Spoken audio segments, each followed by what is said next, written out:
Arte na Idade Média. Durante a Idade Média, só os ricos usufruíam das artes. Há dois estilos, românico e gótico. Estilo românico. A arquitetura deste estilo se deslocou nas igrejas, que eram chamadas de fortalezas de Deus, pois tinham paredes grossas e nenhuma janela na fachada. Por isso, era abafado, escuro e fazia ecos, o que deixava o lugar sombrio. O teto formava abóbadas e era sustentado por pilares que tinham esculpidos figuras de santo. As igrejas tinham forma côncava, feita de pedras para dar solidez. Acima da porta de entrada havia uma pedra onde era esculpida alguma passagem bíblica. Essa pedra era chamada de tímpano. Quando era grande, colocava-se em um pilar no meio para dar sustento. Isso dividia a entrada em duas. Na entrada também haviam arcos que eram plantados em várias linhas estilizadas. A Torre de Pisa, além de ser o primeiro campesinário fora da igreja, é também um exemplo de construção típica do estilo românico. Na pintura, usava tons fortes, sem combinação e contrastantes.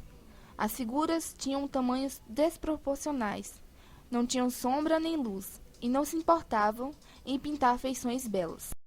Pintavam as passagens bíblicas nas paredes das igrejas, pois as pessoas não sabiam ler. Haviam figuras ilustrando o bem, mas também o mal para que as pessoas não fizessem. Um tipo de pintura que se destacou foram os afrescos, isto é, as imagens eram pintadas enquanto o gesso ainda estava úmido. Isso garantia a durabilidade. Estilo gótico. A arquitetura desse estilo se destacou não só na construção de igrejas, mas também em catedrais e basílicas.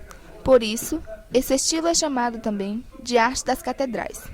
Ele ressalta a religiosidade da época, pois o teto é pontiagudo, apontado para o céu, para mostrar o caminho que devemos percorrer.